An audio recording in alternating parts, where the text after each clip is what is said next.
Hey guys, and welcome back to another YouTube video. In this video, I'll be doing my AFL Cash Cow review for round 4, or preview for round 4, who's the best options, who's not, and we'll be going over and reviewing, I guess, sort of not in depth, but quickly how the round 3 guys did and who's the better ones, options, etc. So before we get into it, remember to like and subscribe, turn the notification bell on so you know when I upload, and yes, let's get into the video. So as you can see on my screen here, I should probably actually move my self over.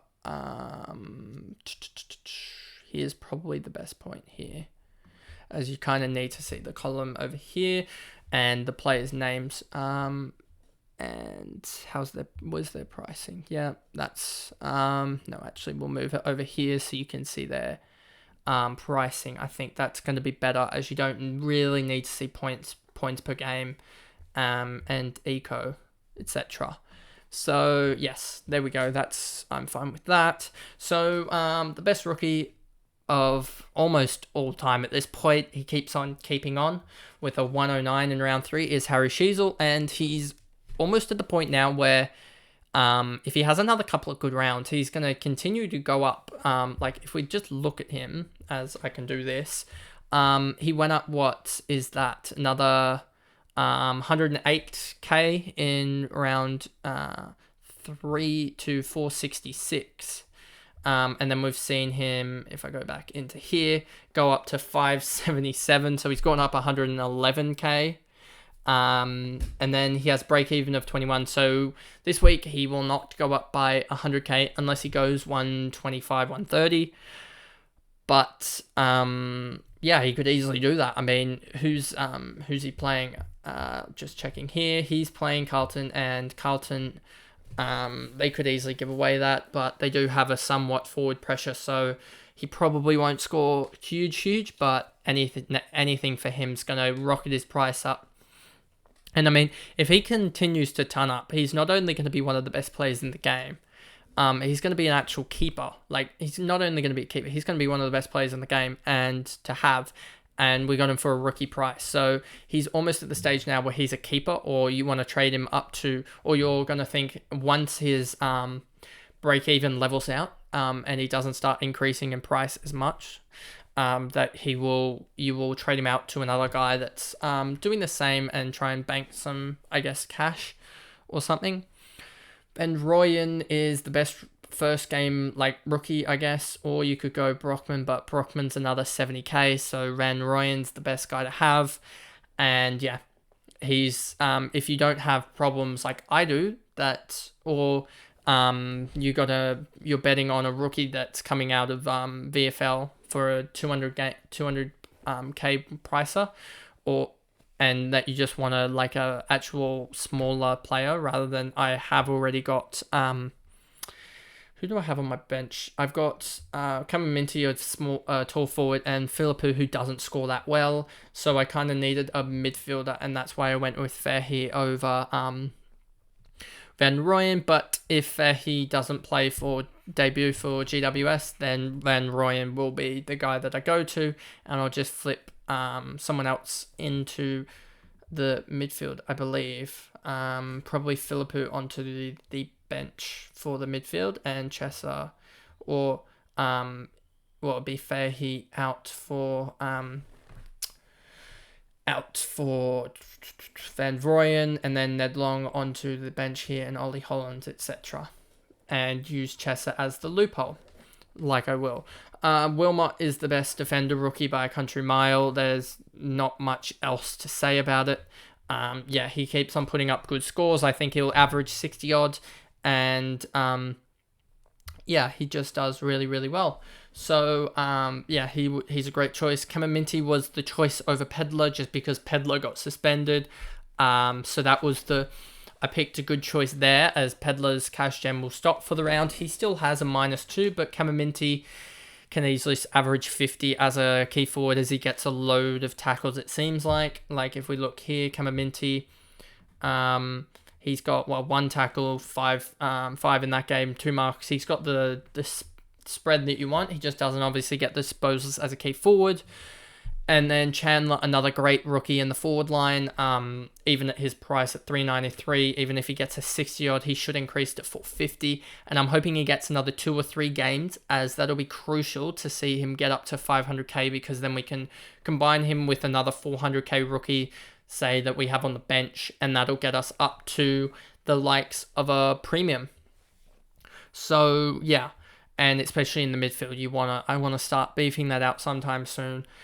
So that's the plan, is to play a rookie almost in that forward 6, F6 spot, and get another beef up that midfield, I guess.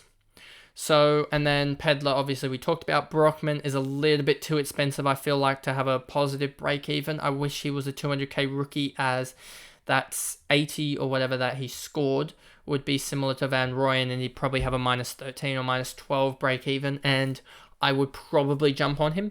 But because he's 300k, that kind of sucks. Constable, I don't think he gets another game for any time soon, as Weller and McPherson look really good at the moment. So that sort of sucks for him, and he'll rack it up in the VFL. That's what he's done for years. Mackenzie, another great pick, and I think he just keeps on keeping on, to be honest, at the moment. I think he can average 60, and that'll really, really help. And then Jinbi doing what Jinbi does best, and he's going to be in my eyes, probably we'll see at the moment, the rookie of the year leaderboard should probably go Sheezel, Jinbi, Ashcroft, and then maybe has Chandler played? I don't think, if Chandler's played enough and qualifies for that, then it would be probably Chandler. But then you're looking at the likes of, I've really liked Alwyn Davies, but he probably doesn't get enough. Cam McKenzie, if I didn't mention him, is probably up there as well. McVee, I just don't like his role, especially we've heard news that Salem's coming back soon. Like, he's made positive strides, so McVee's spot is in the air. And I think you just want rookies now with job security at this point. Bergman, 282. Just seems like he's going to level out sometime soon around that 48, 45. He doesn't seem to have that volatility that we really want out of a rookie. Ashcroft got really good cash generation, started with this 90 and then continued it with a 71. So if he scores, I expect to probably another 70. He'll go up another 50 or 40k, and that'll get him up to that 470k region. Noah Long started his cash gen kick with a 54, so he's looked really good. I just don't like the look of, moving on to Fergus Green, don't like the look of him being a key forward, especially with rookie price line. He can be, I guess, taken out of games pretty much with the way that Hawks play. He's not going to get much service, I don't think, and he isn't too efficient in front of goal. Then you have Davey here, I think is a really good pick. I thought he might get concussed, ruled out with concussion, as he did have a bad head clash. But 309k, he's almost fieldable, I think, at this point. He doesn't have the, the volatility that I necessarily want out of a rookie. But I think it would be better than the likes of out of the likes of other rookies that are on here that have no volatility but in the 40s range, whereas he has it sort of that 50 to 60 type of range. Bytel, I don't know if he's back this week. I think he is, so he could be an option. Then you have Phillips. I don't know with LDU whether he is actually in. LDU and Simpkin, I think, are coming back, so that means that Phillips could drop again, and he's just a vest nominee week in, week out, so I don't think he's good. Chesa is injured, so won't be playing, so he's a loophole option. Uland won't be playing anytime soon, I don't think, so he's another loophole option. McElhaney's looked really good, so he's, a really good option if you have 350k, but then again, he doesn't have the big 90 score in him that I don't think, so I don't think he's probably the best option. Then you're kind of getting up to players that are, at the end of their growth stage, in that Ollie Hollands would need another big round of a 70 odd to get back into, a rookie price break even. So he is at 12, which is he's going to get, but you really need him to get 70 or 80 to kickstart that cash gen again, or that he got out of the 77. Because if we look here, back to here, and I can go back to round 2, Holland was, it doesn't actually show that. Okay, I'll have to do it this way. So Holland went from 280, 289 with the 77, and then had the huge jump up almost 40k, 38k he jumped in that. If I go back to here, Holland, where is he? Yeah, and he's going to need a big game like that to be able to get the cash gen going. Cowan, 19, yeah, he's just going to struggle, I think. He doesn't seem like he's either fit enough to play out a game, or 2, he gets the disposals. He seems to go quiet for quarters on end, and that's just really bad. And then you have a lot of these guys. Pickett's not an option, I don't think, even though he's priced at that, because I just don't think we can reliably say he's going to average 80.